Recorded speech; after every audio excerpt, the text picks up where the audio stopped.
it's Dr. Amanda with Straightsmile Solutions, straightsmilesolutions.com, and I just wanted to make this video because people are always asking me. I am 100% not encouraging my kids to go to dental school. I'm telling them not to do it. Why?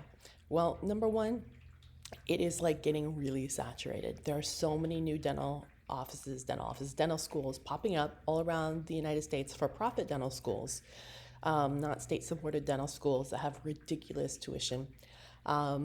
And most markets are really saturated with dentists right now. There are a few areas that aren't. And of course, there's exceptions to the rule. If you are able to go to an in-state dental school or get an amazing scholarship, and if you're able to serve in a community that is underserved or needs dentists, then okay, I'm all right with dental school. But I know that's not my kids. So because A, we don't have a state school in our state, and B, it's definitely not underserved where we want to live. So yeah. Number two, do not borrow that much money to go to dental school. Do not. You guys that are borrowing $400,000, $500,000, you guys are insane. You're going to regret it. I mean, I borrowed a fraction of that, and granted that was 30 years ago, and I was so stressed out trying to get those paid back when those loans kick in.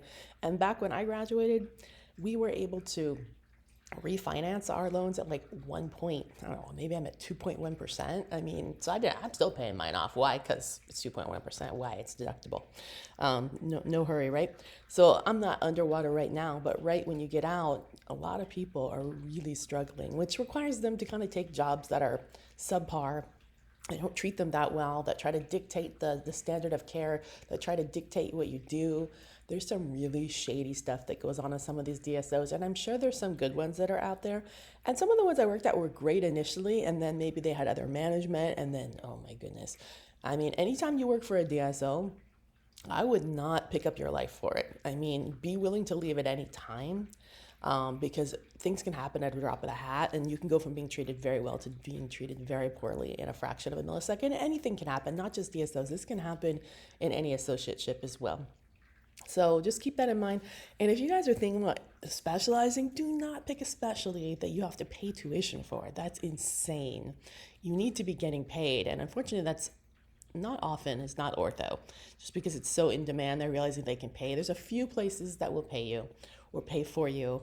A few places where I didn't really have to pay, but I had to pay my room and board for 3 years, which where I was expensive and added up.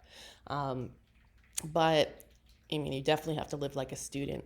But yeah, unless you're getting paid, even if it's just a tiny bit, and you don't have to take out and borrow any money for residency, I would not do residency, because with the exception of maybe endo and oral surgery, which can be highly, highly profitable, because a lot of that, they're always going to get referrals. I mean, ortho was like that a long time ago, but it's not anymore. Y'all are insane if you're going to ortho residency, unless you have like a practice you can go into, your parents are an orthodontist, something like that, or there's a community that doesn't have one where you can start with referrals like a bang. And even if they don't have one in the community, you need to pick a community where they're not doing ortho, or the GPs aren't doing it. So just things to keep in mind. Lastly, the things that I didn't think about is that it's so stupid the way licensure works for dental. Yes, there are a few tests now that you can take, board tests, that will cover you in more than one state.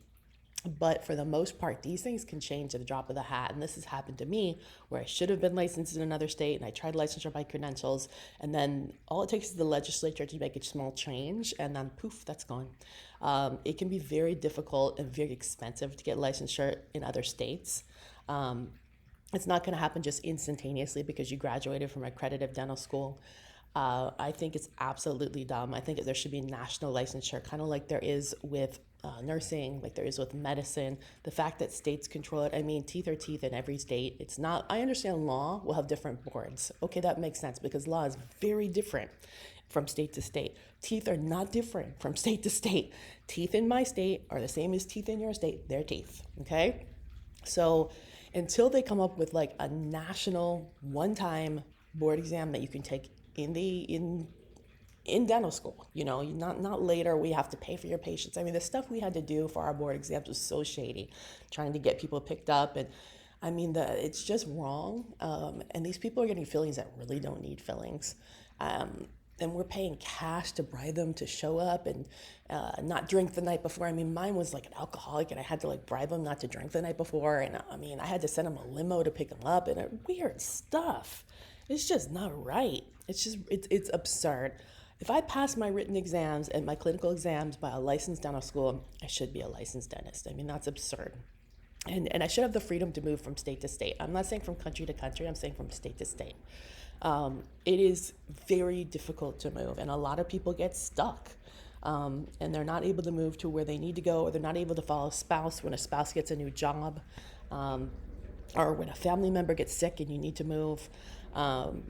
It's not right. And the only reason it's like that is because it is saturated. Obviously, like, I've got a daughter who's planning to go into nursing, and she can do whatever the heck she wants. Once she finishes nursing school and takes her NCLEX exam, she's golden. She can go to any state. She can follow her spouse if she has one, wherever she wants to.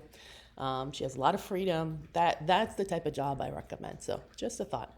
All right, thanks so much. And you know what? You got to remember, if you're in school another 4 to 7 years on top of college, that's 4 to 8 years, and you're not making income and you're spending money. So also keep in mind, for those of you who want to have kids, and this is again something I didn't think about, you specialize, you graduate at 30, the earliest, maybe 29 if you go on straight. I mean, unless you went to something like UOP and you finished undergrad and dental school in 6 years. There's a few of those programs. Maybe now you're 20, 26, 27, but most people are 30, bare minimum. Once they finish, well, girls, that's when you need to start having kids. I mean, I have way too many friends from residency and friends from dental school who specialized, who waited to have kids, and then they struggled, and they end up having to spend hundreds of thousands of dollars in vitro, which is another loan they had to take out. So just remember that. I mean, you're gonna go right into having kids, and you may not even be in that mode yet because you still got $500,000 in debt, which means you're gonna be working when you have small babies at home, when you should be with your babies as much as possible. Sorry, but that's just how it is. That's how nature meant it to be. Then it shouldn't be at a daycare. So I'm going to spark something up, but they should be taken care of by you. And you're going to be really miserable. I'm just going to let you know. It's going to happen. I mean, there's going to be a few women on here that are going to get mad at me, but the most of you are going to understand what I'm talking about. You're going to regret it.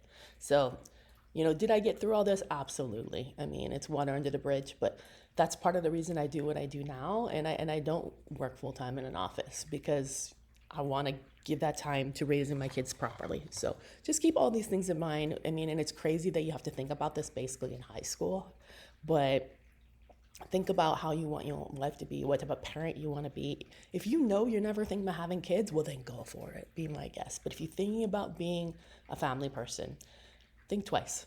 Sorry. Dentistry is great otherwise. Take care.